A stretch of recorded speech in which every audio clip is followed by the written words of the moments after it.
Reverse biased के case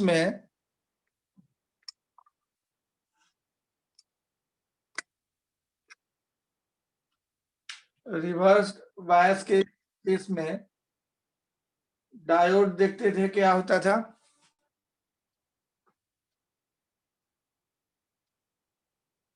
reverse bias के case में डायोड जो है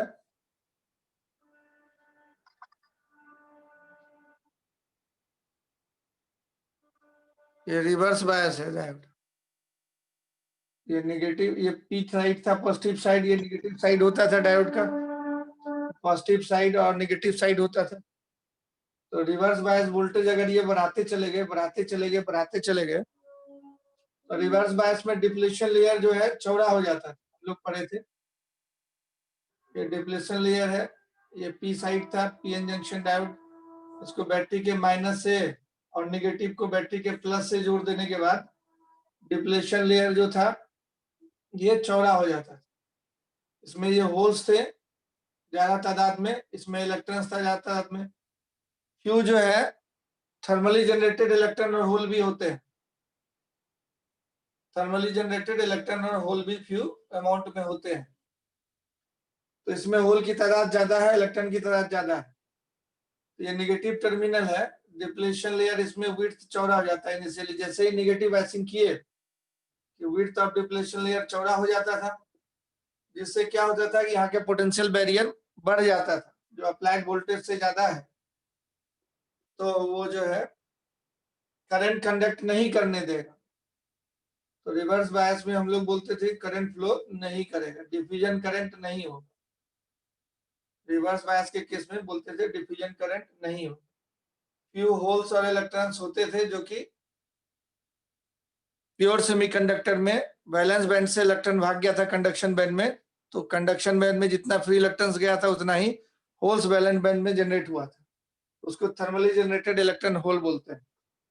और रिवर्स बायस के केस में देखिए ये डिप्लीशन लेयर का विड्थ चौड़ा होगा, तो यहाँ का पोटेंशियल का जो डिफरेंस होगा वो ज्यादा होगा, इससे करंट नहीं जाने देगा। इस तरह से करंट नहीं फ्लो करता है। लेकिन फ्यू करंट जो है जो इधर की तरफ थोड़ा बहुत होल है, ये फॉरवर्ड बायस हो जाएगा, पॉजिटिव टर्मिनल से जुड़ा हुआ है। और ये फॉरवर्ड बायस होने के साथ अगर उसको सफिशिएंट काइनेटिक एनर्जी मिला तो वो जंप करके जा सकता है। तो उल्टे डायरेक्शन में एन से पी साइड में थोड़ा बहुत ड्रिफ्ट करंट होगा। डिफ्यूजन करंट जो है बहुत कम प्रोबेबिलिटी होती है डिफ्यूजन करंट की, तो वो नहीं के बराबर है। तो इसलिए नेट करंट जो भी बचेगा वो ड्रिफ्ट करंट बचेगा। इतना हम लोग पढ़े थे। अब रिवर्स बायस में अगर इस वोल्टेज को बढ़ाते चले जाए, if reverse voltage is increased, then at a certain voltage, reverse voltage, width of depletion layer बढ़ते जा रहा था। There is a breakdown of depletion layer, ये फैलते फैलते टूट गया। There is a breakdown of depletion layer, जैसे ही डिप्लीशन लेयर टूटेगा कि अब इलेक्ट्रॉन होल फ्री हो जाएगा रिकॉम्बिनेशन के लिए। And due to this electron hole recombination increases very much. Electron hole recombination increases very much. So reverse current increases. Reverse current increases even without increase in reverse voltage. Without increase in reverse voltage. Without increase in reverse voltage. तो depletion layer टूटने के बाद reverse current बहुत तेजी से बढ़ेगा। Reverse voltage नहीं भी बढ़ाएगा तो भी बढ़ता जाएगा, इलेक्ट्रॉन होल रिकॉम्बिनेशन बहुत ज्यादा हो जाए। उसी का ग्राफ हम लोग खींचे थे, उस ग्राफ को यहाँ पे खींच देते हैं। तो ग्राफ जो है रिवर्स वोल्टेज अप्लाई करने के बाद इधर करंट दिए थे, इधर वोल्टेज दिए थे, थोड़ा बहुत लीकेज करंट जो है होता था फॉरवर्ड रिवर्स बायस के केस में, उसी करंट को थोड़ा बहुत यहाँ निगेटिव साइड में दिखाया गया है। ये थोड़ा बहुत जो करंट है यहाँ पे, ये drip current, net current negative side में है, एन साइड से पी साइड में है, और इस वोल्टेज पे टूट गया है डायोड, इसी को ब्रेक डाउन वोल्टेज बोलते हैं। और उसके बाद करंट देखिए रिवर्स डायरेक्शन में जबरदस्त बढ़ रहा है। ये रिवर्स बायस के केस में डायोड का VI कैरेक्टरिस्टिक ये कहलाता है, voltage current diagram reverse bias के केस में खींचा गया है। पॉजिटिव साइड को नेगेटिव साइड के बैटरी से और नेगेटिव साइड को पॉजिटिव साइड के बैटरी से जुड़ा गया है। VI कैरेक्टरिस्टिक रिवर्स बायस के केस में ऐसा हो, और जिस वोल्टेज पे ये टूट गया और करंट रिवर्स डायरेक्शन में जबरदस्त बढ़ रहा है, इसको ब्रेक डाउन वोल्टेज बोलते हैं। इसको बोलते हैं ब्रेक डाउन वोल्टेज, इसको बोलते हैं ब्रेक डाउन वोल्टेज। अब ये ब्रेकडाउन दो तरह का होता है, एक जेनर ब्रेकडाउन, एक एवलांचे ब्रेकडाउन। दोनों मैकेनिज्म ऑफ कोलिजन पे डिपेंड करेगा। तो होता क्या है कि एवलांचे ब्रेकडाउन मैकेनिज्म ऑफ कोलिजन पे डिपेंड करता है। रिवर्स बायस के केस में जो यहाँ पे माइनॉरिटी चार्ज कैरियर है, होल्स फॉरवर्ड बायस हो जाएगा, और इधर जो minority charge career electrons forward bias हो जाएगा, और ये जाके टकराता है डिप्लेशन लेयर के अंदर में, और अगर सफिशिएंट काइनेटिक एनर्जी पाके डिप्लेशन लेयर के अंदर में बॉन्ड से टकराता है, और अगर कोवेलेंट बॉन्ड यहाँ का टूटा डिप्लेशन लेयर के अंदर का due to collision of high kinetic energy electrons और होल्स, तो फिर से इलेक्ट्रॉन होल पेयर जनरेट होगा। तो जितने इसमें मैग्नेटिक चार्ज कैरियर है वो जाके बैरियर से कोलाइड करेगा, junction potential barrier depletion layer के अंदर कोवेलेंट बॉन्ड से, और कोवेलेंट बॉन्ड टूटता है तो उसको एवलांचे ब्रेकडाउन बोलते हैं। एवलांचे ब्रेकडाउन ये आपके सिलेबस में है नहीं, बता देते हैं। Due to reverse biasing, due to reverse biasing minority charge career,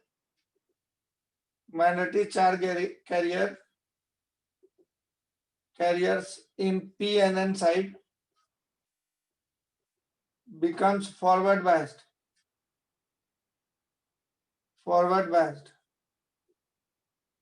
and it get sufficient kinetic energy,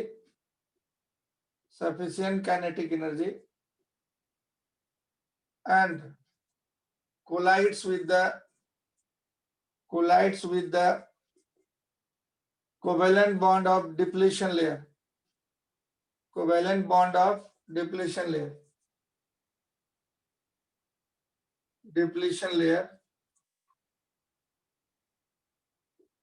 and due to this collision breakdown of covalent bond in depletion layer take place। अब जितने magnetic charge carrier सब जाके टकराया और covalent bond टूटा, तो फिर electron hole pair generate होते जाएगा इस तरह से, तो करंट बढ़ते चला जाएगा। इस ब्रेकडाउन को एवलांचे ब्रेकडाउन बोलते हैं। breakdown of covalent bond in depletion layer take place. This type of breakdown is known as avalanche breakdown.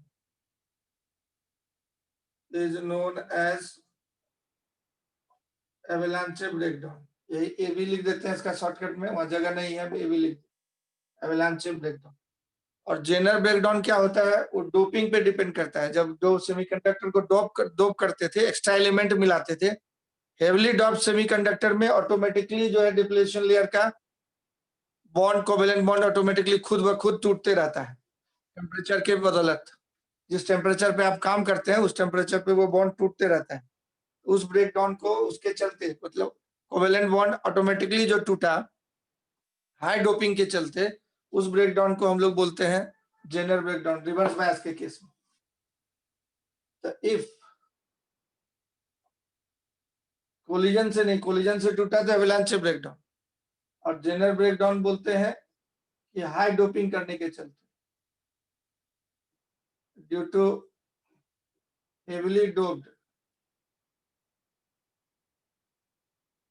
Semiconductor covalent bond inside the potential barrier या depletion layer, junction potential barrier और depletion layer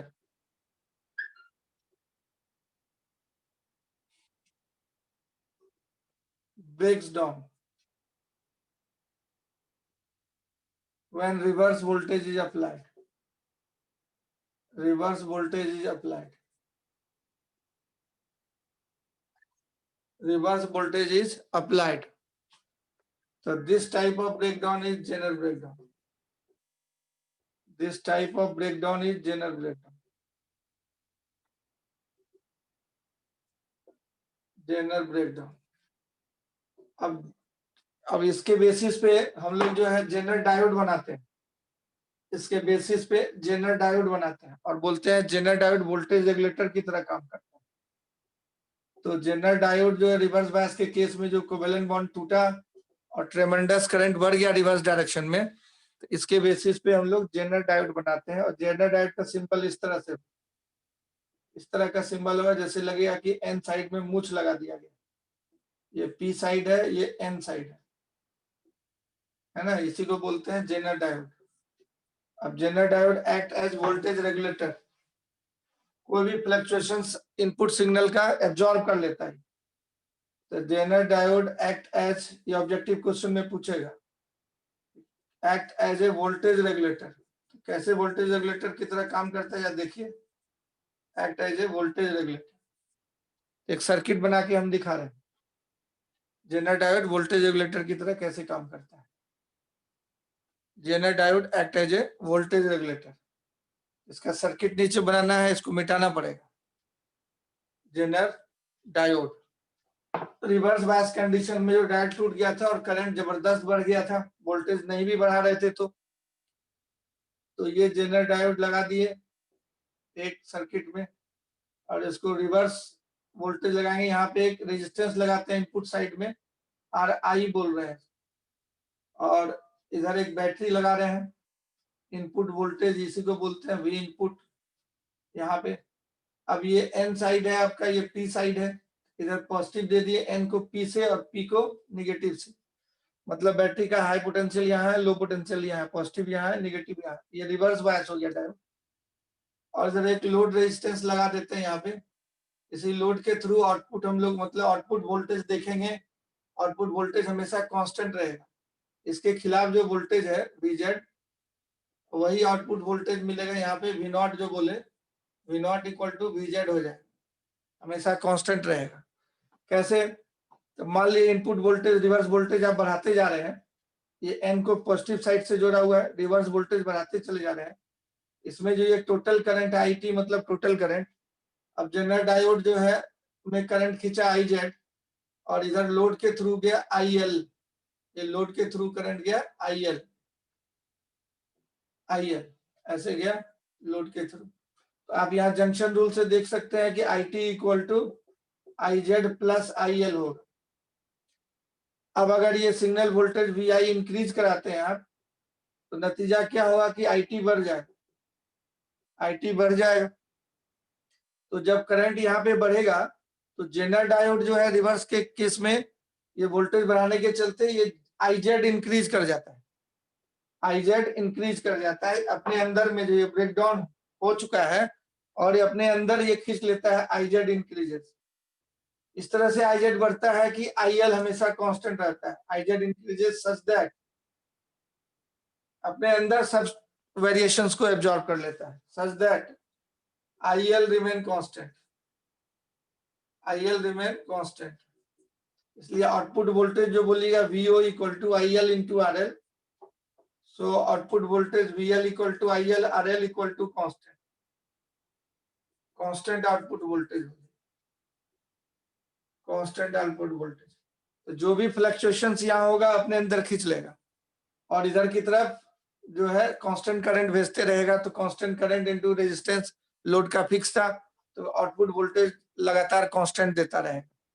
तो इसका voltage Jenner diode के खिलाफ voltage resistance का कम हो जाता है, करंट ज्यादा खींच लेता है, तो कम रेजिस्टेंस और इसका प्रोडक्ट आईजेड वो वीजेड वी नॉट के बराबर हमेशा रहेगा। तो जितना भी फ्लक्चुएशंस है ये अपने आप एब्जॉर्ब कर लेगा, अपना रेजिस्टेंस कम करके ज्यादा करंट ले लेगा। करंट बढ़ते रहता है, वोल्टेज बढ़ाइए चाहे नहीं बढ़ाइए, तो रेजिस्टेंस का कम हो जाएगा और करंट को खींच लेगा ज्यादा, ताकि आउटपुट करंट हमेशा कांस्टेंट देगा into multiplied by resistance, output voltage IL RL हमेशा कांस्टेंट देगा। तो ये समझिए शॉक एब्जॉर्बर या फ्लक्चुएशंस एब्जॉर्बर की तरह काम किया, इसलिए आउटपुट वोल्टेज हमेशा कांस्टेंट देते रहता है। इनपुट वोल्टेज बढ़ता भी रहेगा, आउटपुट वोल्टेज कांस्टेंट रहेगा, इसलिए उसको बोलते हैं वोल्टेज रेगुलेटर की तरह काम करता है। So Zener diode act as voltage regulator, Zener diode act as voltage regulator, constant output voltage देता रहेगा, इसलिए वोल्टेज रेगुलेटर की तरह काम करता है। समझ में आया तो यस बोलिए, नहीं समझ में आया तो नो बोलिए जल्दी से। फ्लक्चुएशन या वीआई वेरी करेगा, VI is increased, IT increase करेगा, करंट अपने अंदर में ये बढ़ा लेगा रेजिस्टेंस कम करके, ताकि आउटपुट करंट सेम देगा, output current into voltage constant देगा, इसलिए उसको वोल्टेज रेगुलेटर की तरह बोलते हैं, यूज होता है। जेनर डायोड का कहानी आपने देखा। आप जरा सा देखिए दूसरा, डायोड रेक्टिफायर की तरह काम करता है। डायोड एज ए रेक्टिफायर हम लोग देखते हैं, डायोड एज ए रेक्टिफायर। अब हाफ वेव और फुल वेव दो तरह का रेक्टिफायर पढ़ना। रेक्टिफायर किसको बोलते हैं? जो एसी को डीसी में बदल दे। रेक्टिफायर क्या है? It convert AC signal into DC signal, AC signal into DC signal, AC signal into DC signal. AC को डीसी में बदल देता है, वो रेक्टिफायर कहलाता है। तो सबसे पहले हम लोग हाफ वेव रेक्टिफायर देखते हैं, single phase half wave rectifier, half wave rectifier. इसमें एक डायोड यूज करते हैं हाफ वेव रेक्टिफिकेशन के लिए। एक डायोड लगा देते हैं ऐसे, ये पी टर्मिनल है, ये एन टर्मिनल है, और इधर इसको ट्रांसफार्मर से जोड़ देंगे, तो ट्रांसफार्मर से जोड़ देंगे, यहाँ से एसी आएगा ट्रांसफार्मर। ट्रांसफार्मर का सिंबल आप पढ़े थे एसी में, ये म्यूचुअल इंडक्टेंस के प्रिंसिपल पे काम करता है। इधर से आप इनपुट वोल्टेज देंगे, है ना, इधर से सप्लाई देंगे, एसी सप्लाई देंगे आप ट्रांसफार्मर से, और म्यूचुअल इंडक्टेंस के थ्रू यहाँ पे वोल्टेज जो आएगा वी आई, वो आएगा मान लीजिए V not sine omega T, ये सिग्नल वोल्टेज आएगा V equal to V I V not sine omega T. यहाँ लोड रेजिस्टेंस RL लगा देते हैं, इसी के थ्रू आउटपुट हम लोग देखेंगे। यहाँ पे यहाँ वोल्ट मीटर कनेक्ट कर दिया, वोल्टेज पढ़ देगा वो, यहाँ वोल्ट मीटर कनेक्ट कर देंगे, ये वोल्टेज पढ़ देगा, आउटपुट वोल्टेज कितना आ रहा है। तो क्या होता है, जब यहाँ एसी सिग्नल अप्लाई करते हैं, तो ये म्यूचुअल इंडक्टेंस के थ्रू एसी सिग्नल जब यहाँ पे आया, V I equal to supply AC signal, V I equal to V not sine omega T, equation है। अब इसका पॉजिटिव हाफ साइकिल जब आएगा, तो ग्राफिकली भी दिखाते हैं और मैथमेटिकली भी दिखाते हैं। तो मान लीजिए एसी सिग्नल का पॉजिटिव हाफ साइकिल आया, यहाँ पी साइड है, यहाँ एन साइड है, तो ये फॉरवर्ड बायस हो जाएगा। For V1 equal to V not sine omega T, omega T को एंगल बोलते हैं, ये एंगल 0 से लेके पाई के बीच में है। Half cycle, first half cycle angle हुआ 0 से पाई रेडियन के बीच में, तो 0 से पाई रेडियन के बीच में वोल्टेज आएगा V not sine omega t. तो diode is forward biased, then diode is forward biased, diode is forward biased. AC अपना डायरेक्शन बदल करके चलता है, तो डायोड फॉरवर्ड बायस हो जाएगा, ये वाला डायोड डी फॉरवर्ड बायस हो जाएगा पॉजिटिव सिग्नल के लिए। पॉजिटिव हाफ सिग्नल जब इसमें आएगा, तो पॉजिटिव हाफ सिग्नल में डायोड फॉरवर्ड बायस हो जाएगा, तो करंट यहाँ से हो जाएगा V not sine omega T, और डिवाइडेड बाय डायोड का रेजिस्टेंस अगर कुछ है फॉरवर्ड डायरेक्शन में RF मान लीजिए, तो ये करंट हो जाएगा I1 फर्स्ट हाफ के लिए। और फॉर नेक्स्ट हाफ सिग्नल के लिए, for next half signal next half signal,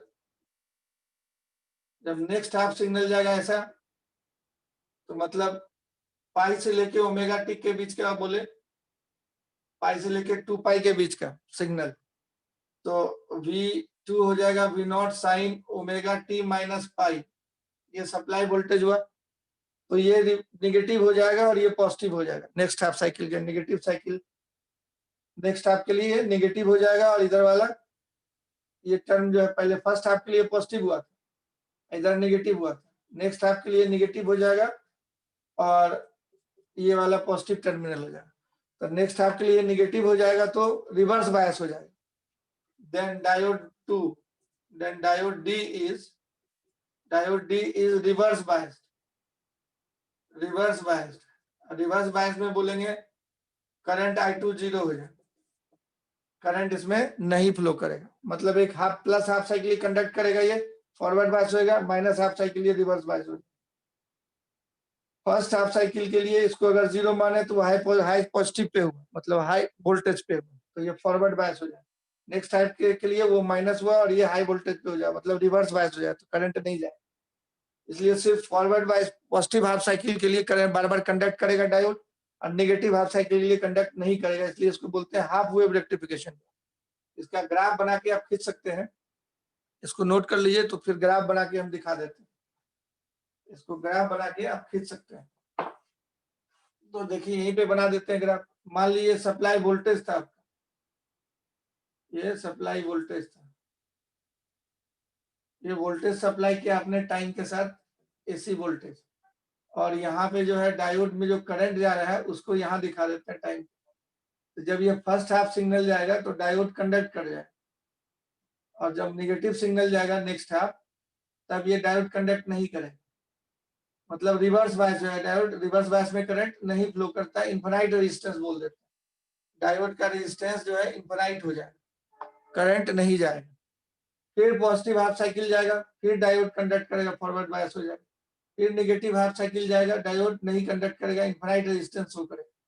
फिर पॉजिटिव सिग्नल गया तो फिर डायोड कंडक्ट करेगा, फिर नेगेटिव सिग्नल गया, डायोड कंडक्ट नहीं करेगा, फिर पॉजिटिव सिग्नल गया, डायोड कंडक्ट करेगा, एंड सो ऑन। तो ये आप देख रहे हैं खाली पॉजिटिव साइकिल को ये पास करने दे रहा है, नेगेटिव साइकिल को पास नहीं करने दे रहा है, इसलिए बोलते हैं हाफ वेव रेक्टिफिकेशन। तो इसको बोलते हैं single diode is half wave rectifier, behave as a half wave rectifier. Half wave rectifier मतलब एसी को डीसी में बदल दिया, सिर्फ ऊपर है। आप बोलिएगा कि डीसी तो सर स्ट्रेट लाइन होता था, ये तो पूरा ये वेव का जो है कुछ उसमें फ्रीक्वेंसी मौजूद है, उसको बोलते हैं ripple frequency.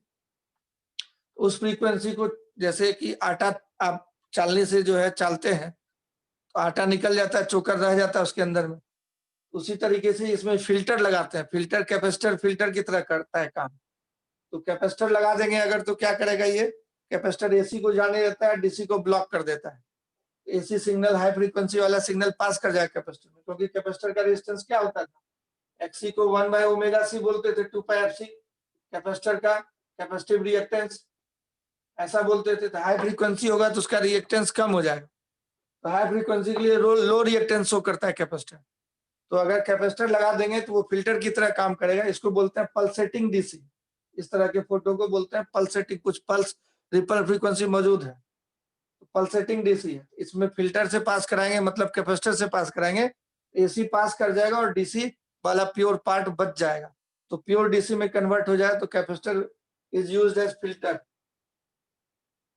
Capacitor is used as filter, capacitor is used as filter. It allow AC and blocks DC and blocks DC and blocks DC. ये DC को ब्लॉक कर देता है और AC को जाने देता है। तो इसका यूज करके पल्सेटिंग DC को हम लोग प्योर DC में बदल सकते हैं। This is half wave rectifier. इसमें अब जो टर्म है, जो मैथमेटिकल टर्म है, उसको हम लोग कैलकुलेट कर लेते हैं। ये समझाए कि AC सिग्नल है, ये सप्लाइड AC सिग्नल है, और उसमें से करंट खाली पॉजिटिव हाफ साइकिल के चलते ये फॉरवर्ड बायस हो जाता है डायोड, और बाकी नेगेटिव हाफ साइकिल के लिए रिवर्स बायस हो जाता है, करंट नहीं जाने देता। अब इसमें हम लोग डिफरेंट डिफरेंट कैलकुलेशन करेंगे। मिटाएं इसको, समझ गया तो ओके लिखो, मिटाना है तो यस लिखो।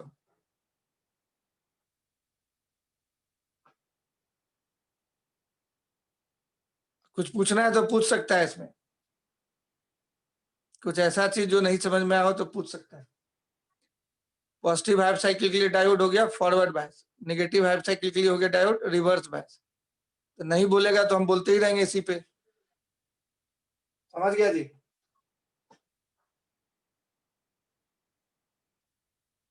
अब इसमें average current, RMS current, efficiency, ये सब निकालना होता है जो कि एग्जाम में पूछता है। तो सबसे पहले इसमें हम लोग एवरेज करंट निकालते हैं।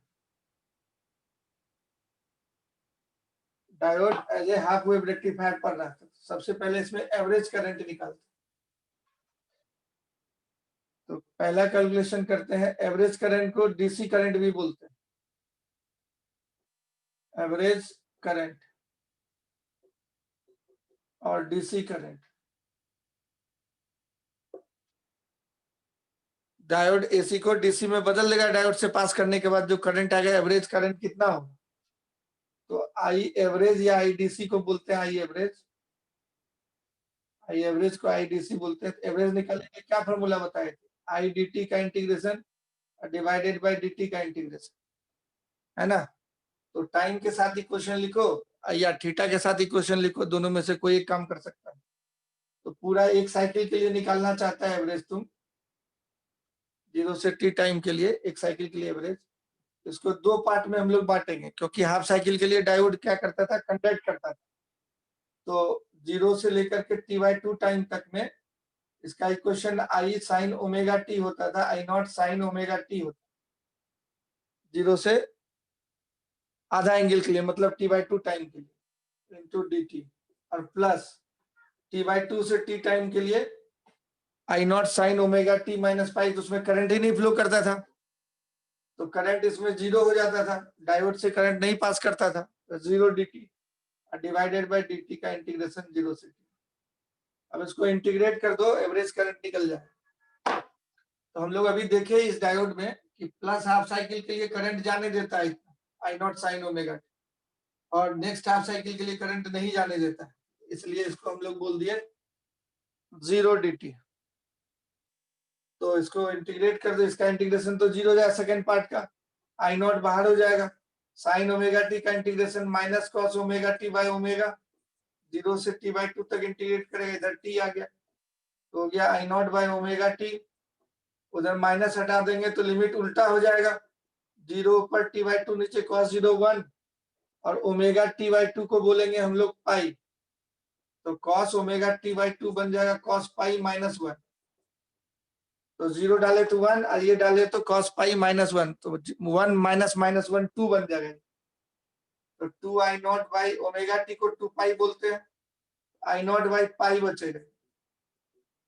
तो average DC current, average current को ही डीसी करंट बोलते हैं। एवरेज करंट इसमें आया डायोड में आई नॉट बाई पाई, जबकि एसी सिग्नल में याद होगा तुम एसी में पढ़ा था एवरेज फुल साइकिल में 0 होता था, यहाँ 0 नहीं आया फुल साइकिल में, क्योंकि आधा साइकिल ही कंडक्ट कर रहा है और बाकी आधा साइकिल कंडक्ट नहीं कर रहा है डायोड, इसलिए इधर सेकंड वाला पार्ट में 0 लिखे करंट का वैल्यू। आई dt मतलब I2 dt, ये I1 dt था।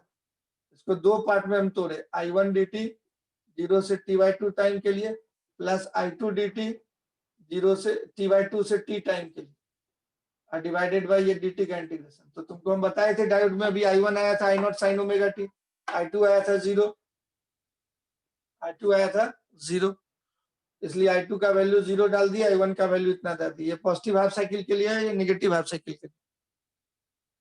तो average current I naught by पाई आता है किसके लिए? हाफ वेव रेक्टिफायर के लिए।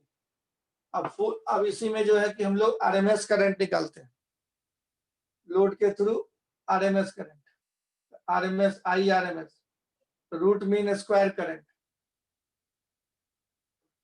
इनपुट पावर कैलकुलेट करने के लिए रूट मीन स्क्वायर करंट लेते हैं हम लोग, क्योंकि फुल साइकिल में एवरेज तो 0 आ जाएगा अगर कंडक्ट करता 2 डायोड रहता तो।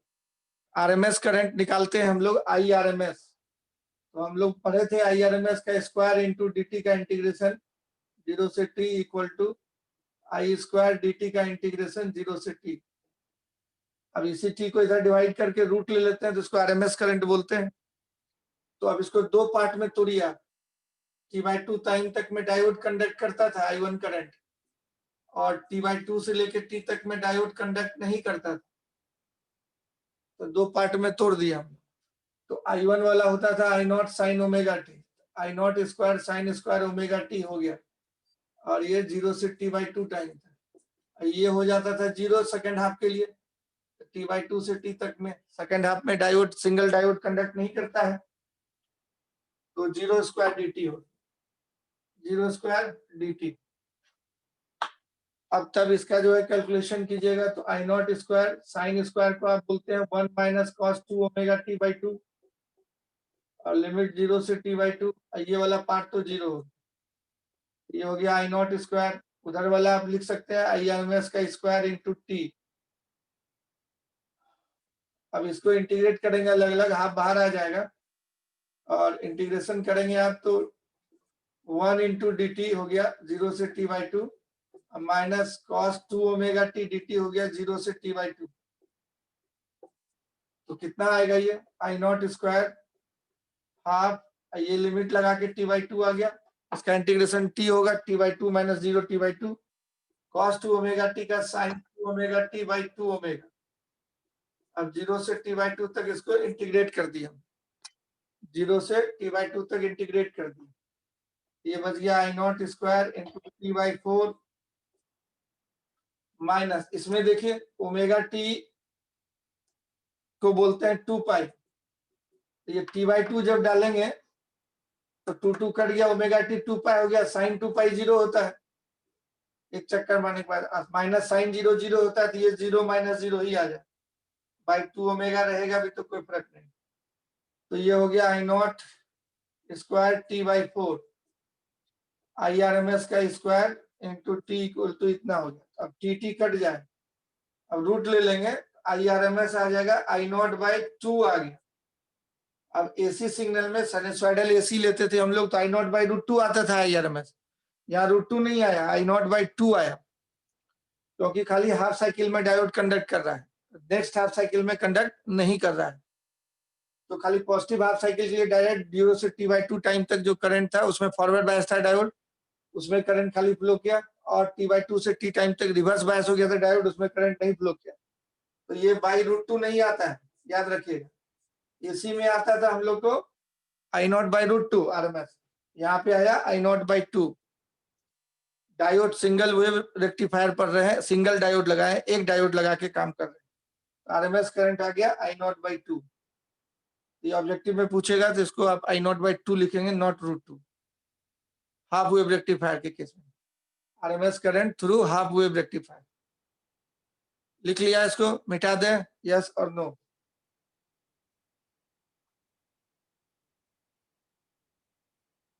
हाफ वेव रेक्टिफायर में RMS current I0/2, half wave rectifier में RMS करंट I0/2 आए, हाफ वेव रेक्टिफायर में RMS करंट I0/2। थर्ड हम लोग जो है इसमें इनपुट पावर निकालते हैं। इनपुट पावर निकालने के लिए हम लोग RMS करंट यूज करते हैं, IRMS का स्क्वायर इंटू एक डायोड मिलेगा और एक लोड मिलेगा, इनपुट करंट। तो IRMS का स्क्वायर इंटू डायोड का रेजिस्टेंस फॉरवर्ड केस में अगर RF है और लोड रेजिस्टेंस RL माने थे। अब ये आ गया है I0 मतलब मैक्सिमम करंट का square by 4 into RF plus RL, ये इनपुट पावर कहलाता है। और आउटपुट पावर एवरेज करंट से निकालते हैं, क्या दिया क्या पाया। तो इनपुट पावर इतना हुआ, आउटपुट पावर निकालने के लिए हम लोग डीसी करंट यूज करते हैं जो एवरेज करंट निकाले, आई एवरेज का स्क्वायर उसी को डीसी करंट बोलते हैं, इनटू लोड का पावर। तो आई एवरेज हमारा आया था I0/पाई, I0 square by pi square into R. अब इफिशियंसी निकालते हैं, efficiency of diode, output power by input power को इफिशियंसी ऑफ डायोड बोलते हैं, हाफ वेव रेक्टिफायर के लिए निकाल रहे हैं। हाफ वेव रेक्टिफायर वाला जो सिंगल डायोड लगाए उसका एफिशिएंसी निकाल रहे हैं, कितना रेक्टिफिकेशन करेगा, उसका एफिशिएंसी क्या है। एफिशिएंसी को बोलेंगे हाफ वेव रेक्टिफायर के लिए, हाफ वेव रेक्टिफायर के लिए एफिशिएंसी निकालेंगे output power by input power. Output power है I naught square R L by pi square और इनपुट पावर है I naught square by 4 into R F plus R L. तो इसमें से देखिए आई नॉट स्क्वायर कैंसिल हो गया, 4 ऊपर चला गया, 4 बाई पाई स्क्वायर आ गया into R L by R F plus R L आ गया। तो 4 बाई पाई स्क्वायर का वैल्यू कितना आता है, 4 पाई स्क्वायर लगभग 10 हो जाएगा। 4 डिवाइडेड बाई पाई स्क्वायर कितना आएगा,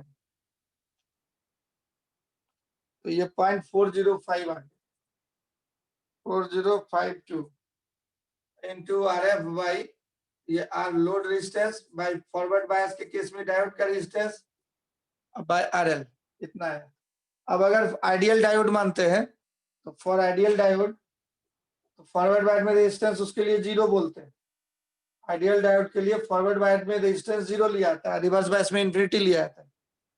तो अगर 0 मानते हैं तो एफिशिएंसी जो है हाफ वेव रेक्टिफायर का आइडियल डायोड का, तो ये आर एफ 0 कर दिया, आर एल कट जाएगा, 40.52% है। तो 40.52% रेक्टिफिकेशन कर देता है। इसके बाद क्वेश्चन में एक चीज और पूछता है आपका कि रिपल फ्रीक्वेंसी कितना था, उसको रिपल फैक्टर बोलते हैं। रिपल फैक्टर आप देखे थे पल्सेटिंग डीसी आया था, गामा से सिंबल देते हैं, तो कितना एसी पार्ट था और डिवाइडेड बाय डीसी पार्ट, इसके रेशियो को बोलते हैं हम लोग रिपल फ्रीक्वेंसी, रिपल फैक्टर। तो कितना एसी पार्ट है और कितना डीसी पार्ट है, उसके रेशियो को हम लोग रिपल फैक्टर बोलते हैं। तो एसी पार्ट को आप लिख सकते हैं अंडर रूट IRMS का स्क्वायर माइनस डीसी पार्ट का स्क्वायर और डिवाइडेड बाय IDC। इसको अंदर ले जाए स्क्वायर बन के जाएगा, तो IRMS बाय IDC का होल स्क्वायर -1 हो जाए।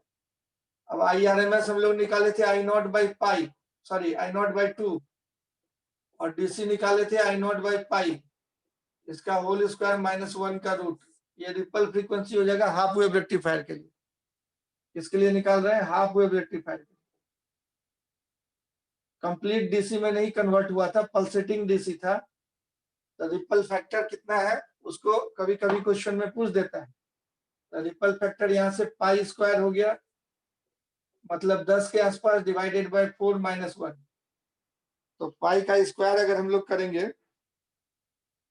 पाई का स्क्वायर करेंगे तो पाई का स्क्वायर 9.869 आता है, डिवाइडेड बाय 4 तो 2.46 - 1, तो 2.46 में से -1 कर दिए तो 1.46 आ गया। अब इसका रूट ले लेंगे हम लोग, 1.4674 था, इसका रूट लिए तो ये करीब 1.21 आता है। तो रिपल फ्रीक्वेंसी हो जाता है 1.21। एसी बाय डीसी बोलते थे, ये मतलब ग्रेटर देन 1 आया, इसलिए बोलते हैं एसी पार्ट का वैल्यू डीसी पार्ट से ज्यादा हो, क्योंकि ये ग्रेटर देन 1 है। गामा ग्रेटर देन 1 है, ये भी ऑब्जेक्टिव क्वेश्चन पूछ सकता है half wave rectifier. Ripple factor greater than 1 होता है हाफ वेव रेक्टिफायर के लिए। एक और टर्म पूछता है पीक इनवर्स वोल्टेज। कभी कभी मेडिकल एग्जाम में पीक इनवर्स वोल्टेज पूछ देता है। पीक इनवर्स वोल्टेज का मतलब हुआ कोई भी डायोड कितना मैक्सिमम रिवर्स वोल्टेज सह सकता है, मतलब कंडक्ट होने से पहले। रिवर्स के केस में ब्रेकडाउन होता था तो कंडक्ट होने लगता था, कंडक्ट होने से पहले कितना मैक्सिमम वोल्टेज सह सकता है उसको बोलते हैं मैक्सिमम। मतलब पीक हुआ इनवर्स वोल्टेज, मतलब रिवर्स वोल्टेज कितना सह सकता है। तो पीक इनवर्स वोल्टेज PIV इस केस में VM के बराबर हो। डायोड का सिंगल वेव रेक्टिफायर है, मैक्सिमम वोल्टेज VM के, जो सप्लाई वोल्टेज है उसी के पास पीक इनवर्स वोल्टेज। ये 7 पॉइंट है इसमें, इसको आपको याद रखना है हाफ वेव रेक्टिफायर की। उसी तरह से अगर आपको फुल वेव रेक्टिफिकेशन चाहिए तो 2 डायोड का यूज करना पड़ेगा, या 4 डायोड का भी यूज कर सकते हैं।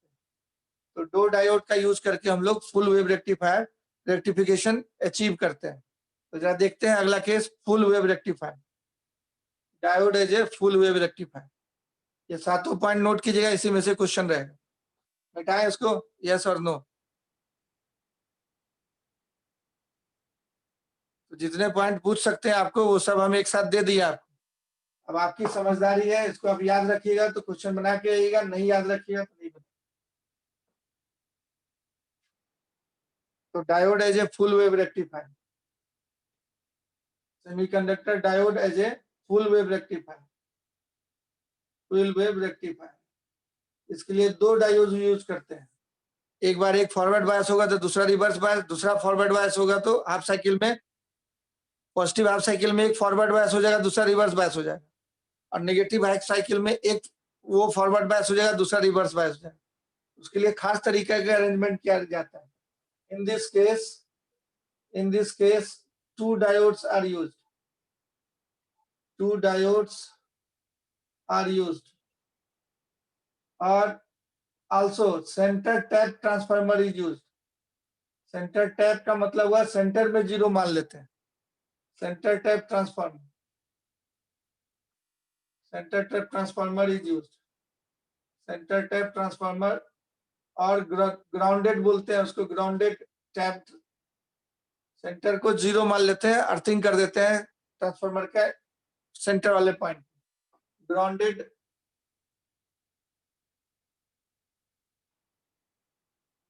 Transformer is used. Centre grounded बोले, centre grounded transformer is used.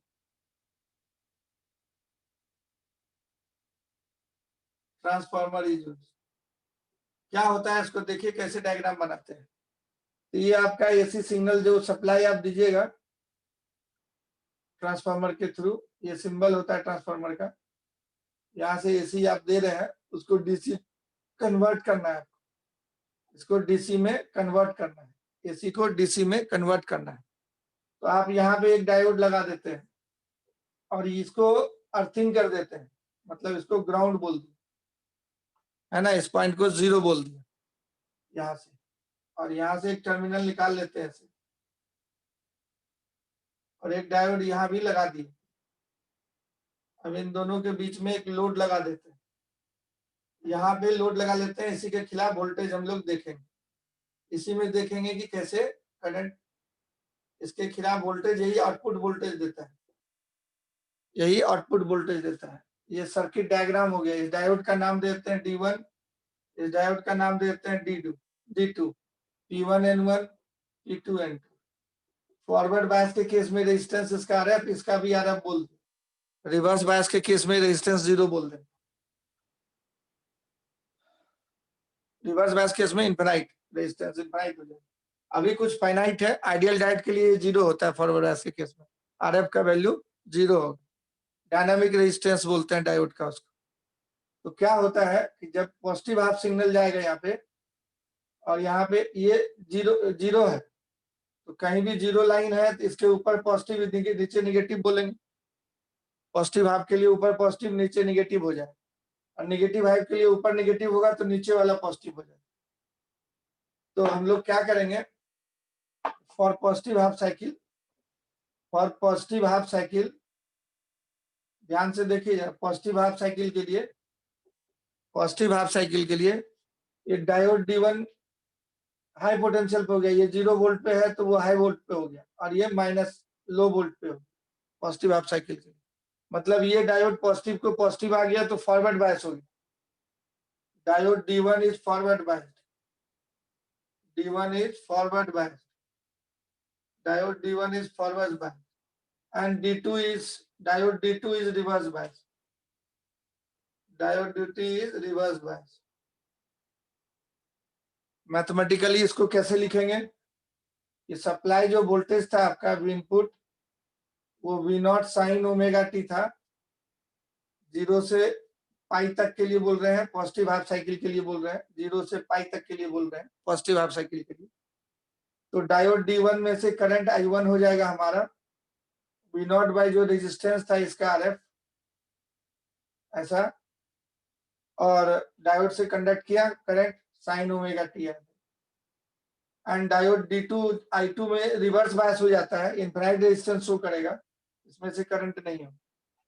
ये थ्रू D1 हुआ, थ्रू डायोड D1 हुआ, ये थ्रू डायोड D2, 2 गो डायोड लगाए थे। पॉजिटिव हाफ साइकिल के लिए ये वाला कंडक्ट किया, ये कंडक्ट नहीं किया। पॉजिटिव हाफ साइकिल के लिए D1 कंडक्ट किया, D2 कंडक्ट नहीं किया। इसी V0 बाय RF को I0 बोलते हैं। I1 को बोल देंगे I0 sine omega. Diode D1 conduct कर गया और D2 कंडक्ट। करंट कैसे फ्लो करेगा पॉजिटिव हाफ साइकिल में? इसका कुछ नाम देते हैं, यहाँ नाम दिया हुआ है, इधर नाम A देते हैं, इस पॉइंट का नाम B देते हैं, इसका C देते हैं, इसका D देते हैं, इसका E दे देते हैं।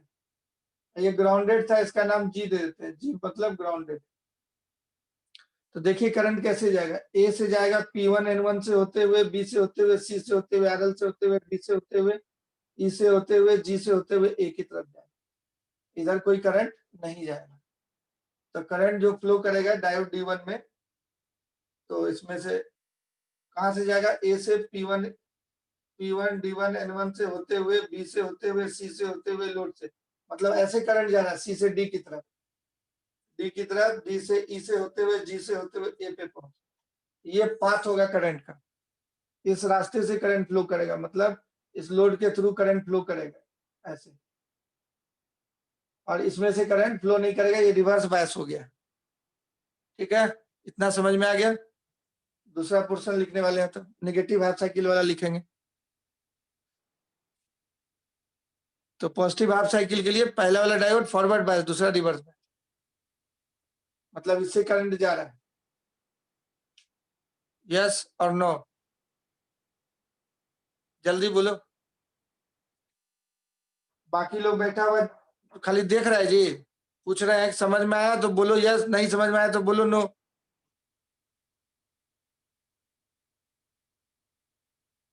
नेक्स्ट नेगेटिव हाफ साइकिल के लिए जरा सोचो और बोलो। For negative half cycle, for negative half cycle of supply current, negative half cycle जो सप्लाई तुम किया एसी ट्रांसफार्मर से म्यूचुअल इंडक्टेंस के थ्रू जो एसी आया है, ये ग्राउंडेड है। तो नेगेटिव हाफ साइकिल के लिए जो है, ये वाला नेगेटिव हो जाएगा और नीचे वाला पॉजिटिव हो जाएगा। तो diode D1 will be reverse biased, D1 will be reverse biased, and diode D2 will be, ये पॉजिटिव पॉजिटिव हो गया, diode D2 will be forward biased, will be forward biased, diode D2 will be forward biased। तो second half cycle के लिए जो supply voltage तुम्हारा आएगा V0 sign omega t minus पाई आया, ये वाला साइन ओमेगा टी माइनस पाई, माइनस इसको लिख सकते हैं ऐसे भी, minus V0 sign omega T, ऐसे भी लिख सकते हो। नेगेटिव साइकिल है, minus V0 sign omega T हो जाए, ओमेगा टी माइनस पाई को इतना बोलेंगे, माइनस बाहर हो जाए तो V0 sign omega t, minus बाहर हो जाए तो पाई माइनस ओमेगा टी को साइन ओमेगा टी बोलते हैं, ऐसे भी लिख सकते हो तुम, उसको कोई दिक्कत नहीं। इस केस में क्या देखा कि पहला वाला डायोड जो था उसमें करंट 0 हो गया, रिवर्स बायस हो गया, और दूसरा वाला जो डायोड था, मतलब ये कहां से कहां तक की बात हम कर रहे हैं, ओमेगा टी का वैल्यू 0 से ये पाई से 2 पाई के बीच में हम लोग देख रहे हैं। सेकंड हाफ मतलब नेक्स्ट हाफ साइकिल, इसी का नेक्स्ट हाफ साइकिल है कि नहीं। फर्स्ट हाफ साइकिल के लिए देखा था तो वेव में एक जिस डायरेक्शन में करंट जाता है वो दूसरे डायरेक्शन का ही है, नेगेटिव हाफ साइकिल। तो इस जोन में देख रहे हैं हम लोग I2 कंडक्ट कर गया था, तो ये V0 बाय इसका भी रेजिस्टेंस फॉरवर्ड बायस के केस में ये फॉरवर्ड बायस हो गया, RF बोलते हैं, साइन ओमेगा टी माइनस पाई हो, ये करंट का इक्वेशन होगा, मतलब माइनस लिख सकते हैं बाहर करके आप चाहें, इसी को बोलते हैं I0 sign omega t minus पाई। ये हुआ, पहला डायोड कंडक्ट नहीं किया, दूसरा डायोड कंडक्ट किया। ग्राफिकल रिप्रेजेंटेशन अगर करेगा तो ग्राफिकली तुम दिखा सकता है, जैसे स्कूल का मास्टर लोग दिखाता है, मैथमेटिकल छोड़ के खाली ग्राफ से दिखा दिया, काम हो गया। तो ये देखो, ये वोल्टेज सप्लाई वोल्टेज था तुम्हारा एसी, और ये डीसी, ये जो है डायोड के थ्रू करंट देख रहा है। तो जब ये पॉजिटिव हाफ साइकिल गया तो डायोड D1 कंडक्ट किया, और जब नेगेटिव हाफ साइकिल गया तो डायोड D2 कंडक्ट किया। फिर पॉजिटिव हाफ साइकिल गया, डायोड D1 कंडक्ट किया, फिर नेगेटिव हाफ साइकिल गया, डायोड D2 कंडक्ट किया, एंड सो ऑन। तो इसको बोलते हैं फुल वेव रेक्टिफिकेशन, इसको बोलते हैं full wave rectification. Of course इसमें कुछ रिपल फ्रीक्वेंसी मौजूद है, पल्सेटिंग डीसी आई है, इसके लिए फिल्टर लगाएंगे, मतलब कैपेसिटर लगाएंगे तो एसी को जाने देगा, खाली डीसी पार्ट को छांट लेगा। लेकिन ये प्योर डीसी चाहिए तो कैपेसिटर से इसको, ये जो मिला इसको कैपेसिटर से पास करा देंगे तो प्योर डीसी बच जाएगा, एसी निकल जाएगा। अब ये मैथमेटिकली देख लिया, अब जो 7 पॉइंट लिखे थे वो 7 पॉइंट इसमें भी निकालना है, इसको नोट कर लो जल्दी से, तब फिर बाकी 7 पॉइंट हम बताएं तुमको। Average current, RMS current, input power, output power, efficiency, ripple factor, और जो है लास्ट में पीक इनवर्स वोल्टेज। इसमें पीक इनवर्स वोल्टेज 2 हो जाएगा, एक इसके लिए और एक नीचे वाले के लिए, तो 2 BM के आसपास हो जाएगा पीक इनवर्स वोल्टेज। मिटाएं इसको, यस और नो। तो बारी बारी से दोनों डायोड कंडक्ट करता है। पॉजिटिव हाफ साइकिल में D1 कंडक्ट किया, ये नहीं, नेगेटिव में ये वाला नहीं कंडक्ट किया, ये कंडक्ट किया। इस तरह से ये फुल वेव रेक्टिफिकेशन हो गया। अब चलो हम लोग बाकी 7 कैलकुलेशन इसमें कर लेते हैं, जो कि इंपॉर्टेंट है, उसी से क्वेश्चन आता है। इतना तो तुम समझ गया। अब जो देखते हैं हम लोग कैलकुलेशन इसमें, एवरेज करंट। एवरेज करंट का मतलब कांस्टेंट करंट, मतलब डीसी करंट। एवरेज करंट या डीसी करंट भी इसको बोलते हैं। In full wave rectifier, in full wave rectifier, तो क्या जीरो आएगा यहाँ? इसी में तो जीरो आ जाता था, इसमें तो दोनों डायोड कंडक्ट कर रहा है, लेकिन ये दोनों जो है एक प्लस हाफ में कंडक्ट कर रहा था, एक माइनस हाफ में कंडक्ट कर रहा था। तो माइनस हाफ के लिए करंट का इक्वेशन अलग। एवरेज करंट निकालने का तरीका होता है, आई एवरेज जो हम लोग निकालते हैं, आई डी टी का इंटीग्रेशन, और 0 से t टाइम तक एक साइकिल में निकाल रहा है, डिवाइडेड बाय dt का इंटीग्रेशन, यही फॉर्मूला होता है आईटी ग्राफ का area divided by base, average निकालने का। अब इसको 2 पार्ट में तोड़ते हैं, तो हाफ साइकिल के लिए I1 करंट जा रहा था हमारा, और नेक्स्ट हाफ साइकिल T/2 से dt के लिए I2 करंट जो है जा रहा है। I2 में से करंट फ्लो कर रहा था, I1 नहीं फ्लो कर रहा था, दूसरे वाले डायोड से कंडक्ट हो रहा है बाय dt। तो फर्स्ट हाफ साइकिल में करंट का इक्वेशन कितना निकाले थे हम लोग? I1 फर्स्ट इस जोन के लिए 0 से T/2 टाइम के लिए क्या लिखे थे? I0 sin ओमेगा t, ये था। और नेक्स्ट हाफ साइकिल के लिए क्या था? I0 sin omega t minus pi था, ये वाला था T से T/2 से T तक के लिए। इसमें सेकेंड वाला डायोड कंडक्ट किया था, तो उसमें करंट जा रहा था, वोल्टेज सप्लाई था V0 sin omega t minus pi. अब बाई RF किए थे तो VM by V0 by RF को I0 बोलते थे। तो ये सेकेंड डायोड के लिए, जो नीचे वाला डायोड कंडक्ट किया था वो वाला, डिवाइडेड बाय dt का इंटीग्रेशन 0 से t तक होगा, सॉरी 0 से t तक। अब इसको सॉल्व कर देना है तुमको। तो क्या ये कट जाएगा? नहीं कटेगा नहीं। I0 sin ओमेगा t का इंटीग्रेशन ऑलरेडी पहले कर चुका था, minus cos omega t by omega. अब ये जो है लिमिट उल्टा कर देते हैं, माइनस नहीं लिखे हैं यहाँ, तो T/2 नीचे 0 ऊपर कर दिए, लिमिट उल्टा कर दी, इसमें से माइनस पहले बाहर आ जाएगा, क्योंकि साइन ओमेगा टी माइनस पाई को क्या बोलेंगे हम लोग? इसको क्या बोलेंगे? माइनस कॉमन ले लेंगे तो sine pi minus omega T बोलेंगे। साइन पाई माइनस थीटा को माइनस साइन थीटा बोलते हैं, ये माइनस साइन ओमेगा टी का लाएगा, तो माइनस बाहर हो गया। अब साइन ओमेगा टी का integration minus cos omega T by omega, T/2 से t तक करना है, और डिवाइडेड बाई ये t हो, ये माइनस इधर ले आएंगे तो प्लस हो जाएगा, इधर फाइनली बच गया I0 बाय ओमेगा, और लिमिट डालेंगे इसमें, cos 0 1 हो जाएगा, cos पाई हो जाएगा -1, ये 2 पाई हो गया, फिर माइनस, ये पहला वाला टर्म में लिमिट लगा दी, इधर भी I0 बाय ओमेगा आ गया, ये माइनस माइनस प्लस हो गया। अब t डालेंगे तो cos 2 पाई 1 हो जाएगा, T/2 डालेंगे तो cos पाई -1 हो जाएगा। ओमेगा t को बोलते हैं 2 पाई, और ओमेगा T/2 को बोलते हैं पाई, ऐसा हो गया डिवाइडेड बाई t। तो फाइनली हो गया I0 बाय ओमेगा टी, नीचे आ गया ओमेगा टी, ओमेगा टी 2 पाई बनेगा, उधर 2 + 2 4 हो गया, ये हो गया I naught by 2 pi into 4, तो 2 आई नॉट बाई पाई आ गया। तो हाफ वेव में आता था आई नॉट बाई पाई, इसमें आ गया 2 I naught by pi, full wave rectification, है ना। तो इसको ध्यान देना है, 2 आई नॉट बाई पाई आया। समझ में आया? ये पूरा इंटीग्रेट किया हुआ है साफ सुथरे ढंग से।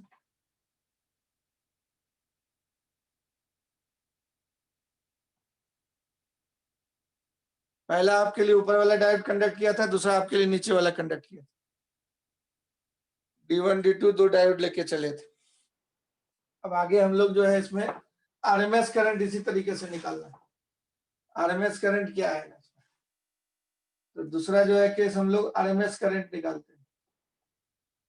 आरएमएस करंट, तो आरएमएस करंट जब निकालेंगे तो आई आरएमएस का स्क्वायर इंटू dt का इंटीग्रेशन 0 से t। तो फर्स्ट साइकिल में हमारा जो है I1 square dt, first half cycle के लिए 0 से t/2 तक, और नेक्स्ट हाफ के लिए t/2 से t तक में I2 स्क्वायर dt, और डिवाइडेड बाई कुछ नहीं, उधर ही रहने दिया, बाद में इधर कर देंगे। I1 इसमें होता था I0 साइन ओमेगा t का स्क्वायर हो गया 0 से t/2, और ये t/2 से t तक में I0 स्क्वायर बाहर हो जाएगा, sine omega t minus pi का होल स्क्वायर होता था इंटू dt, ऐसा होता था। अब उसमें से माइनस साइन ओमेगा टी आएगा, ये स्क्वायर करेंगे तो प्लस साइन ओमेगा टी ही हो जाएगा। ये फाइनली हो गया I0 square sine square omega T का इंटीग्रेशन कर चुके थे हम लोग, फिर भी एक बार देख लो, बाई 2 इंटू dt का इंटीग्रेशन करना होगा 0 से t/2 तक में। इधर I0 स्क्वायर तो बाहर ही कर दिए, ये भी हो जाएगा sine square omega T dt का इंटीग्रेशन ही हो जाएगा। इसको भी लिख देंगे 1 माइनस कॉस 2 ओमेगा टी। एक जैसा ही दोनों हो गया, खाली लिमिट का फर्क, एक जैसा ही दोनों हो गया, लिमिट का फर्क। ये वाला क्या हो जाएगा, माइनस साइन ओमेगा टी का होल स्क्वायर, तो बराबर साइन स्क्वायर ओमेगा टी हो जाएगा। अब इसको 1 minus cos 2 omega T by 2 लिख सकते हैं इसको भी, इसलिए वैसा ही लिख दिए। I0 स्क्वायर सब बाहर कर दिए, अब ये 2 भी बाहर हो जाएगा, तो फाइनली I0 स्क्वायर बाई 2 इधर आ गया। अब इसको अलग अलग इंटीग्रेट, 1 dt का इंटीग्रेशन t हो गया, cos 2 ओमेगा टी dt का sin 2 omega T by 2 omega बाहर आ गया। अब इसमें लिमिट 0 से t/2, वैसा ही इंटीग्रेशन इसका भी होगा, sin 2 omega T by 2, limit हो जाएगा खाली t/2 से t, ऐसा हो गया। अब ये हो गया I0 स्क्वायर बाई 2, लिमिट रखते जाइए, ये t/2 माइनस 0, इधर से t/2 बचा है। अब इसमें t/2 डालिए, 2 कट गया, ओमेगा टी साइन 2 पाई 0 होता है, माइनस साइन 0 भी 0 होता है, ये 0 माइनस 0 आ जाए, ऐसा होगा। तो पहले इसके लिए लगा दिए t/2 माइनस 0, और फिर इसके लिए लगाए तो 0 माइनस 0 आ गया। उसी तरीके से यहाँ पे भी हो जाएगा, ये t माइनस t/2, तो t/2 ही बचेगा। इसमें t रखेंगे तो साइन 4 पाई हो जाएगा, 4 पाई भी 0 होता है, और t/2 रखेंगे तो साइन 2 पाई होगा, वो भी 0 होता है, तो माइनस 0 माइनस 0, तो फाइनली t/2 बचा है वहां, इधर से t/2 उधर से t/2 सब मिलके 2t/2 मतलब t बन गया। ये हो गया I0 स्क्वायर t/2, उधर हो गया IRMS का स्क्वायर इंटू टी बराबर I0 square by 2 into T cut जाए। इस बार आया IRMS equal to full wave rectifier में I0 बाई √2, IRMS आया I0 by √2, full wave rectifier में IRMS आया I0 बाई √2, है ना। अब इनपुट करंट, इसी को बोलते हैं आरएमएस करंट को, तो इनपुट पावर इसी से निकालेंगे। आउटपुट करंट एवरेज करंट से निकालते हैं, एवरेज करंट का स्क्वायर इंटू लोड रेजिस्टेंस को आउटपुट पावर बोलेंगे। इनपुट आउटपुट पावर अब निकालना है। यहाँ तक समझ में आया, इंटीग्रेट कर दिया। ये फाइनल रिजल्ट आपको याद रखना है, एग्जाम में पूछेगा तब डिराइव करना, नहीं तो खाली रिजल्ट याद रखिए। अब इनपुट पावर और आउटपुट पावर निकालेंगे थर्ड पेज में। थर्ड पॉइंट में हम लोग इनपुट पावर, तो इनपुट पावर कैलकुलेट करने के लिए आरएमएस करंट का यूज करते हैं। आईआरएमएस का स्क्वायर लोड डायोड मिलेगा, एक बार में एक ही डायोड मिलता था, चाहे तो ऊपर वाले से करंट जाए चाहे नीचे वाले से जाए, तो एक ही डायोड मिलेगा और लोड रेजिस्टेंस। आई नॉट का स्क्वायर हो गया आई नॉट बाई √2 का square into R F plus R F, तो I naught square by 2 into R F plus R F, ये हो गया इनपुट पावर। आउटपुट पावर निकालेंगे जो लोड के through power transfer through load, जो बार में लास्ट में लोड लगाए थे आरएल, उसके थ्रू पावर। तो इसके लिए हम लोग एवरेज करंट यूज करते हैं, आई एवरेज का स्क्वायर इंटू लोड का रेजिस्टेंस खाली रहेगा, तो लोड का रेजिस्टेंस, इसको हम लोग एवरेज कितना निकालते थे, 2I0/पाई यहाँ आया था, whole square into R F, तो पहले की तुलना में ये डबल हो जाए, तो 4/पाई square I0 square R F. अब इफिशियंसी निकालेंगे of rectification, efficiency of rectification, full wave rectification, full wave rectification का एफिशिएंसी निकालेंगे हम लोग, तो एफिशिएंसी फुल वेव रेक्टिफायर के लिए निकालेंगे, तो output power by input power, output power आया था 4/पाई स्क्वायर इंटू I0 स्क्वायर आ गया, और ये आया I0 square by 2 into R F plus R F, तो I0 स्क्वायर कट जाएगा, 2 से 4 भी कट जाएगा, 2, तो क्या बच गया ऊपर में 2/पाई स्क्वायर बच गया into R L by R F plus R F. देख लिए कुछ छूटा तो नहीं, 4/पाई स्क्वायर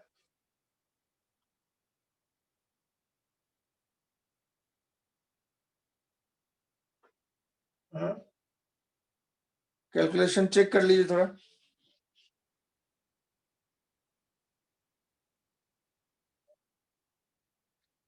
जो एफिशिएंसी ऑफ रेक्टिफिकेशन 2/पाई स्क्वायर कितना था, इसको डबल होना चाहिए था, ये आधा हो गया, कहीं पे छूट गया हम लोग का कुछ कोई पॉइंट, डबल होना चाहिए था। देखिए कैलकुलेशन में क्या मिस्टेक हुआ है,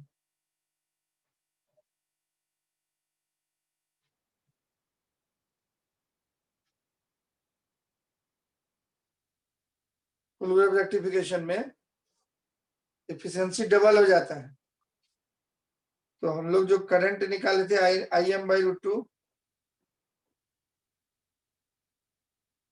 तो ऊपर चला जाएगा ना, ये कटेगा नहीं, ऊपर चला जाएगा, जो काट दिया ये गलती है, ये 2 से कटेगा नहीं, ऊपर जाके 8 होगा, ये गलती होगी, ये 2 ऊपर जाके 8 हो जाएगा, है ना, this is the wrong calculation. अब ठीक है, वहां पहले 4/पाई स्क्वायर आया था, अब 8/पाई स्क्वायर, तो इसको कैलकुलेटर से हम लोग निकाले थोड़ा, 8 डिवाइडेड बाई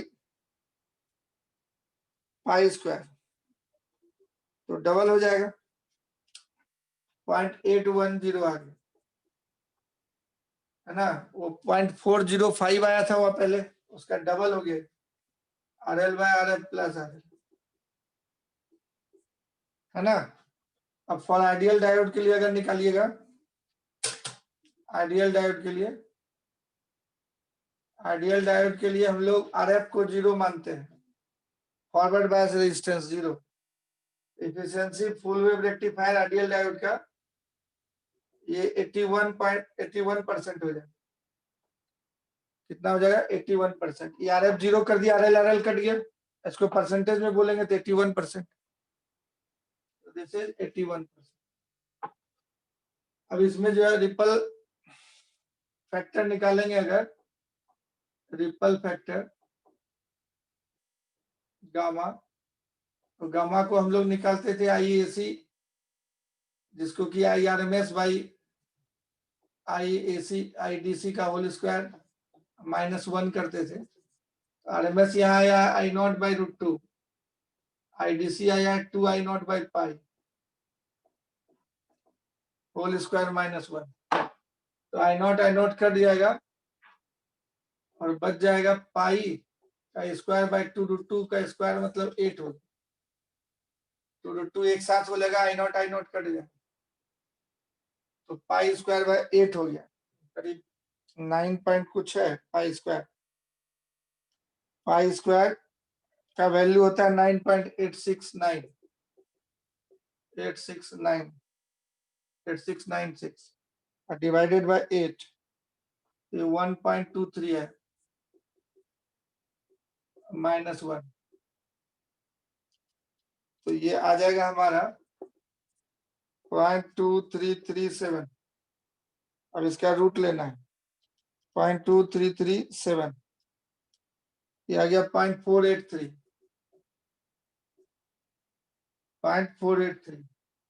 तो ये रिपल फ्रीक्वेंसी 1 से छोटा हो गया, देख रहे हैं। रिपल फैक्टर जो है गामा जो है 0.483 है, तो इसका मतलब गामा लेस देन 1 हो गया, मतलब एसी जो बाई डीसी को रिपल बोलते थे, लेस देन आईडीसी हो जाएगा। पीक इनवर्स वोल्टेज, चूंकि सेंटर टैप ट्रांसफार्मर यूज कर रहे थे, 0 वोल्टेज ले रहे थे, तो दोनों के खिलाफ मैक्सिमम वोल्टेज होगा वीएम ऊपर वीएम नीचे, तो पीक इनवर्स वोल्टेज यहाँ पे 2 वीएम बोलते हैं। पीक इनवर्स वोल्टेज यहाँ पे क्या बोलते हैं, maximum voltage that the diode can withstand without breaking in reverse bias case, तो 2 vm बोल, क्योंकि सेंटर ट्रैप ट्रांसफार्मर यूज किए थे। तो पहला डायोड के लिए मैक्सिमम वोल्टेज ऊपर की तरफ वीएम, नीचे -vm, दोनों का डिफरेंस हो जाएगा 2 vm। तो इतना कैलकुलेशन था फुल वेव रेक्टिफिकेशन। नेक्स्ट जो है, अब फुल वेव रेक्टिफिकेशन जो है हम लोग ब्रिज वेव रेक्टिफायर के यूज से भी करते हैं। फुल वेव रेक्टिफिकेशन 4 डायोड लगा के भी कर सकते हैं, मे बी। खाली इसका डायग्राम हम बना देते हैं, कैलकुलेशन यही होगा जो फुल वेव वाला, ditto same calculation, may be achieved by bridge wave rectifier.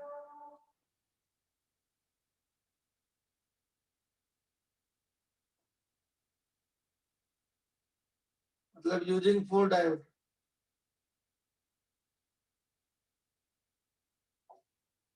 तो जैसा देखिए इसमें क्या करते हैं हम लोग, 4 डायोड ले लेते हैं, इस तरह से 4 डायोड लेके कॉम्बिनेशन कर देते हैं, 4 डायोड लेके कॉम्बिनेशन इस तरह से कर देते हैं।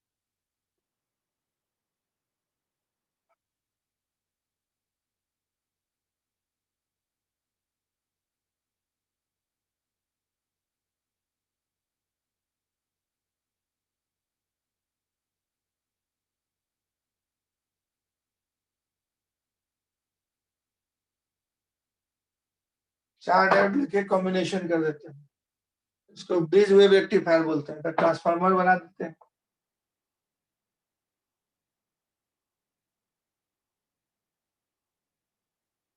एक टर्मिनल जो है ट्रांसफार्मर का यहाँ से जोड़ दें,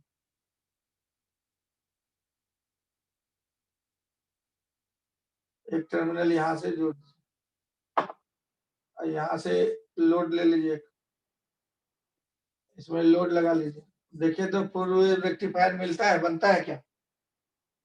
तो मान लीजिए पॉजिटिव हाफ साइकिल जाएगा, तो पॉजिटिव हाफ साइकिल जाएगा तो क्या हो, तो ये वाला फॉरवर्ड बायस हो जाएगा पॉजिटिव हाफ साइकिल, और ये वाला रिवर्स बायस हो जाएगा, मतलब वो पॉजिटिव हो गया निगेटिव हो गया। ये एन साइड था तो ये रिवर्स हो गया, ये जो है ये भी एन साइड से रिवर्स हो जाएगा। इसको ऐसे नहीं जोड़ के इसको ऐसे जोड़ना पड़ेगा, तब जाके तब ये वाला फॉरवर्ड बायस हो, ये रिवर्स बायस हो जाएगा। यहाँ से करंट चलेगा, लोड से आएगा ऐसे, और ये फॉरवर्ड बायस हो जाएगा, यहाँ से जाएगा फिर इधर से उतर के करंट पहुंच जाएगा, फॉरवर्ड बायस हो जाएगा। और अगर निगेटिव हाफ साइकिल के लिए ये फॉरवर्ड बायस हो जाएगा, ये भी फॉरवर्ड बायस हो जाएगा, इसको ऐसे उल्टा जोड़ना तब जाके हो, ऐसे उल्टा जोड़ना होगा तब जाके हो। अब देखिए सेट होता है, ये नेगेटिव साइकिल हो गया तो ये फॉरवर्ड बायस है, यहाँ से करंट ऐसे जाएगा, नेगेटिव के लिए ये फॉरवर्ड बायस हो जाएगा ऐसे। फिर देखिए चेक कीजिए फॉरवर्ड बायस और रिवर्स बायस का केस। पॉजिटिव और नेगेटिव हाफ साइकिल के लिए इसको चेक करना है कौन कौन सा 2 डायोड एक बार में पॉजिटिव फॉरवर्ड बायस होगा और बाकी 2 को रिवर्स बायस होगा, है ना। तो 2 डायोड फॉरवर्ड बायस होगा। जैसे देखिए मान लीजिए पॉजिटिव हाफ साइकिल आया, नेमिंग कर देते हैं ABCD कुछ नाम कर देते हैं। ये डायोड D1 कर दिए, ये D2 कर दिए, D3 D4 कर दिया। अब देखिए एक बार ए के बाद इस पॉइंट का नाम मान लीजिए B कर देते हैं, इधर C, इधर D, इधर E, हो गया नेमिंग। देखिए अगर प्लस हाफ साइकिल जाएगा तो ये वाला पॉजिटिव हो गया, पॉजिटिव के सामने नेगेटिव है तो ये रिवर्स बायस हो गया, ये फॉरवर्ड बायस है। ए से D1 से करंट जाएगा, फिर बी पे आएगा, बी से सी पे गया, सी से RL के थ्रू जाएगा और इधर से आने के बाद ये फिर इधर की तरफ फॉरवर्ड बायस है D3, ई जगह ई के बाद D3 गया, 2 को डायोड हो गया D1 D3 फॉरवर्ड बायस हो गया, D1 D3 फॉरवर्ड बायस। अब यहाँ से करंट ऐसे आएगा और फिर ए पे पहुंच जाएगा D3 के थ्रू, इसको F बोल देते हैं, F पे पहुंचा और F से पहुंच के फिर ए पे पहुंच जाएगा। ऐसा हो गया। पॉजिटिव हाफ साइकिल के लिए फॉरवर्ड बायस हो जाएगा। निगेटिव हाफ साइकिल के लिए एक बार चेक कीजिए, जब निगेटिव हाफ साइकिल जाएगा तो निगेटिव हाफ साइकिल के लिए क्या होगा, ये निगेटिव हो जाए और ये पॉजिटिव हो जाए। तो अब ये निगेटिव हो गया जब, तो करंट आप बोलिएगा कैसे आएगा, इधर से ये फॉरवर्ड बायस होगा निगेटिव के लिए, ये निगेटिव हो गया तो ये तो रिवर्स बायस हो जाएगा, ए से जाएगा D4 के बाद फिर या यहां से शुरू कीजिए, यहां से शुरू कीजिए, F से जाएगा D2, ऐसा शुरू कीजिए। ये पॉजिटिव हो गया तो ये फॉरवर्ड बायस हो गया, F से गया D2, D2 से गया B, B से C, C से RL होते हुए D पे आया और D से होकर के फिर D4, D से होकर के फिर D4 में जाएगा और D4 से फिर A पे पहुंचेगा। नहीं, F तक आना चाहिए ना, F से शुरू किया है, D4 से A पे गया, A से फिर F पे आएगा, इस तरह का सिग्नल होगा तब जाके होगा। D2 D4 सेकेंड वाले में फॉरवर्ड बायस हुआ, D1 D3 फर्स्ट वाले में फॉरवर्ड बायस हुआ। ये देखिए इस तरीके से, तो ये फॉरवर्ड बायस हो जाएगा। 2 डायोड, इसको बोलते हैं bridge wave rectifier. Calculation same है, खाली 2 RF लिखना पड़ेगा। एक बार में 2 डायोड मिलता है तो जो रेजिस्टेंस लिखते थे हम RF प्लस RL, तो 2 RF लिखना पड़ेगा, दैट्स ऑल। तो कैलकुलेशन सेम हो। आइडियल डायोड मान लेंगे तो RF जो है लिखने का जरूरत नहीं है। एफिशिएंसी में लास्ट में RF प्लस RL आता था तो वह 2 RF प्लस RL लिखना होगा बस, बाकी सब कैलकुलेशन सेम है। ठीक है, ये ब्रिज वेव रेक्टिफायर कहलाता है। हालांकि ये सिलेबस में नहीं है, 4 डायोड लगा के आप यूज कर सकते हैं। आगे देखिए हम लोग, ये डायोड का कहानी था। डायोड पे कुछ क्वेश्चन आप देख सकते हैं और सिंपल है, जिससे साइकोलॉजिकल फियर नहीं हो, एक आध क्वेश्चन आप देख लीजिए और आप घर में बना सकते हैं फिर क्वेश्चन। तो एच वर्मा के बुक में दिया हुआ है बहुत सारा क्वेश्चन, तो कुछ क्वेश्चन हम दिखाते हैं आपको जिससे कि आपको दिक्कत नहीं हो। जैसे ये क्वेश्चन कह रहा है कि find the current through the resistances in the circuit shown. 4 photo दे रहे हैं, एक डायोड ऐसे लगा हुआ है, एक डायोड ऐसे लगा हुआ है और ये एक बैटरी लगा हुआ है 2 वोल्ट का, एक रेजिस्टेंस लगा हुआ है 2 ओम का और ये 2 वोल्ट का बैटरी लगा हुआ है। अब कह रहा है कि करंट बताइए इसमें कितना होगा, करंट बताइए कितना होगा। तो सबको आइडियल डायोड मान करके डील करेंगे। अगर इसका रेजिस्टेंस RF नहीं दिया है, फॉरवर्ड बायस जो होगा उसका रेजिस्टेंस आइडियल डायोड मान के डील करते हैं। आइडियल डायोड के लिए RF का वैल्यू 0 लेते हैं। फॉरवर्ड बायस के लिए, फॉरवर्ड बायस के लिए रेजिस्टेंस बोलते हैं कुछ नहीं, और रिवर्स बायस के लिए इन्फिनिटी लेते हैं डायोड का रेजिस्टेंस। डायोड का रेजिस्टेंस इन्फिनिटी लेते हैं फॉर रिवर्स बायस के। तो यहाँ पे देखिए क्या होगा, ये P टर्मिनल है, ये N है, ये P है, N है, ये दोनों फॉरवर्ड बायस हो जाएगा। फॉरवर्ड बायस का मतलब जीरो रेजिस्टेंस, जीरो रेजिस्टेंस का मतलब वो एक तार की तरह समझ लेंगे डायोड, ये वाले डायोड को एक वायर की तरह समझ लेंगे। फिर दूसरा डायोड जो है उसको भी एक वायर की तरह समझ लेंगे ऐसे। और ये बैटरी है। क्या ध्यान से देखिए, ये रेजिस्टेंस, ऐसा सर्किट हो गया। हमने बोला जीरो रेजिस्टेंस, तो वायर का जीरो रेजिस्टेंस होता है। इस फोटो को ऐसा समझ लीजिए और करंट निकाल दीजिए। किरचॉफ लॉ से आप नेट ईएमएफ था 2 वोल्ट, रेजिस्टेंस है 2 ओम, तो करंट 1 वोल्ट पर ओम मतलब 1 एम्पियर हो। समझ में आया तो यस बोलिए, नहीं समझ में आया तो नो बोलिए। समझ में आया तो दूसरा सवाल देखें जल्दी से।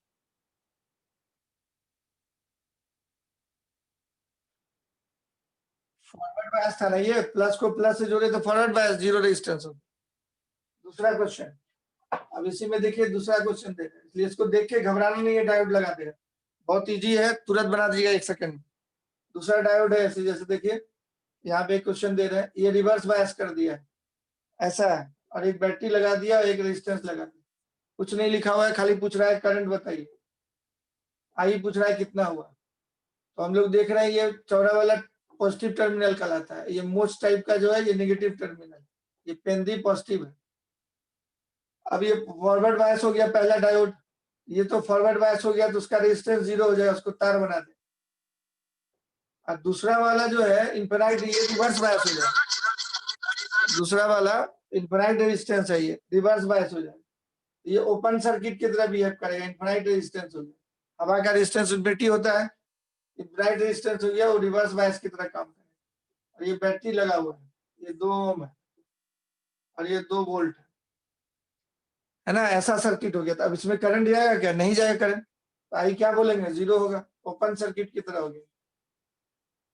ये रिवर्स बायस के केस में रेजिस्टेंस इन्फिनिटी मान लेते हैं, मतलब खुला हुआ मान लेते हैं। रिवर्स बायस के केस में रेजिस्टेंस क्या होगा, इन्फिनाइट, तो ये ओपन सर्किट की तरह होगा। और ये कनेक्ट मतलब जीरो रेजिस्टेंस, मतलब एक सिंपल वायर की तरह हो जाए। ये सर्किट ब्रेक हो गया, करंट नहीं जाए, इसमें बोलेंगे करंट जीरो होगा। समझ में आया तो यस बोलिए, नहीं समझ में आया तो नो बोलिए। तीसरा क्वेश्चन देंगे, तब थर्ड क्वेश्चन देंगे।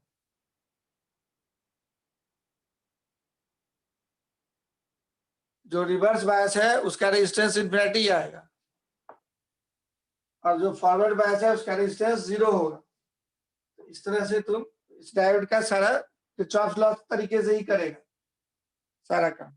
अब मान लो 2 डायोड लगा दिया पैरेलल में, इस तरह का सर्किट दे दिया, और इसको जोड़ के एक वायर से, एक बैटरी से कनेक्ट कर दिया है, और एक रेजिस्टेंस भी लगा दिया 2 ओम का, और ये 2 वोल्ट का लगा हुआ है। अब पूछ रहा है find the current through the circuit, यहाँ पे करंट कितना होगा ये पूछ रहा है। तो क्या बोलेगा ये दोनों फॉरवर्ड बायस हो जाएगा, पॉजिटिव पॉजिटिव है टर्मिनल, नेगेटिव नेगेटिव है, यहाँ से करंट बंटवारा होगा और दोनों फॉरवर्ड बायस हो जाएगा। तो इसका रेजिस्टेंस हो गया सिंपल एक वायर की तरह, ये भी हो गया सिंपल एक वायर की तरह, है ना, सिंपल एक वायर की तरह। ये दोनों वायर मिलके एक सिंपल वायर की तरह हो गया। तो इसको फिर फोटो बना सकते हैं आप, सिंपल दोनों मिलके एक सिंपल तार की तरह, ऐसा हो गया। तो 2 वोल्ट था, 2 ओम था, तो करंट यहाँ पे आई वही हो जाएगा 2/2, 2 वोल्ट बाय 2 ओम, 1 एम्पियर। तो बैटरी के पास से 1 एम्पियर करंट निकलेगा, तो दोनों फॉरवर्ड बायस से कंडक्ट कर लेगा, करंट हो जाएगा 1 एम्पियर। नेक्स्ट एक और क्वेश्चन है, देखो चौथा वाले में क्या किया है, एक डायोड ऐसे लगाया है पैरेलल में और दूसरा डायोड उल्टा कर दिया, है ना, ऐसे कर दिया। ये वोल्टेज है, ये रेजिस्टेंस। अब तुमको 2 वोल्ट का ये बैटरी है, 2 ओम का ये रेजिस्टेंस है, तो करंट निकालना है, आई सप्लाई करंट कितना होगा। तो क्या बोलेगा, ये वाला डायोड फॉरवर्ड बायस हो जाएगा, ये रिवर्स बायस हो जाएगा, पॉजिटिव टर्मिनल है, पॉजिटिव के सामने पॉजिटिव है तो वो रिवर्स बायस हो जाएगा। ये पॉजिटिव के सामने पॉजिटिव फॉरवर्ड बायस, और नेगेटिव है तो रिवर्स बायस। ऊपर वाले से चला जाए, ऊपर वाला जो है सिंपल वाला, ये जो है वायर कंडक्टिंग हो जाए, और नीचे वाला ओपन सर्किट हो जाए। ऐसा सीन बना ले, समझेगा दिमाग के अंदर में, ब्रेन के अंदर में ऐसा समझेगा, और तब काम कर लेगा। तो क्या होगा, करंट यहाँ से चलेगा, ऐसे होके चला जाएगा, ऐसे चला जाएगा, इसमें नहीं जाएगा, तो फिर कंडक्ट हो जाएगा, फिर करंट यहाँ पे आई बोला, पूरे रास्ते में खाली 2 ओम रेजिस्टेंस मिला, तो 2 वोल्ट बाय 2 ओम बराबर 1 एम्पियर। ठीक है, समझ में आ रही है बात? यस और नो? समझ में आ रही है बात? यस और नो? 8 बज गया है। एक क्वेश्चन और देखो जल्दी से। कल ट्रांजिस्टर बनाएंगे और इजी है, ट्रांजिस्टर जल्दी हो जाएगा, डायरेक्ट समझ लिया है तो। या देखो इधर, एक ऐसे 5 वोल्ट का बैटरी लगा दिया है और 20 ओम का रेजिस्टेंस लगा हुआ है। इस सवाल को देखो, 20 ओम का रेजिस्टेंस लगा हुआ है, इधर एक डायोड लगा दिया है इस तरह का। अब इसमें क्या करना है तुमको कि क्वेश्चन कह रहा है कि calculate the current through the circuit, calculate the current through the circuit, current through the circuit, current through the circuit, calculate the current circuit and the potential difference across the diode, and the potential difference across the diode, potential difference across the diode shown in figure, shown in figure. The drift current for the diode is 20 microampere. The drift current for the diode is 20 microampere बोल रहा है। तो current through the circuit पूछ रहा है। ये कैसा है जी? ये पॉजिटिव है, ये निगेटिव है, ये निगेटिव निगेटिव है, तो ये रिवर्स बायस हो गया। It is a case of reverse bias. तो रिवर्स बायस में तुम पढ़ा था नेट करंट ड्रिफ्ट करंट ही होता है। So net current is drift current, net current is drift current, net current is drift current. तो सर्किट करंट 20 माइक्रो एम्पियर ही हो जाए। अब दूसरा क्वेश्चन कह रहा है कि जो है calculate the current and the potential difference across the diode. तो ये कितना वोल्टेज सप्लाई जो हो रहा था 5 वोल्ट, यहाँ कितना वोल्टेज रेजिस्टेंस के थ्रू ड्रॉप होगा? तो ड्रिफ्ट करंट जितना था तुम्हारा इनटू रेजिस्टेंस, तो यहाँ जो वोल्टेज ड्रॉप होगा ड्रिफ्ट करंट था 20 माइक्रो एम्पियर, तो 10 पावर माइनस 6 और इनटू रेजिस्टेंस था 20 ओम, तो हो गया 4 into 10 to the power minus 4 volt. ये वोल्टेज खा गया। अब यहाँ जितना भी वोल्टेज सप्लाई, यहाँ का वोल्टेज प्लस यहाँ का वोल्टेज, डायोड का वोल्टेज VD बोल देते हैं। तो जो सप्लाई वोल्टेज था V0, इसको V0 बोल दिए, तो दो पार्ट में बटेगा, VR प्लस VD।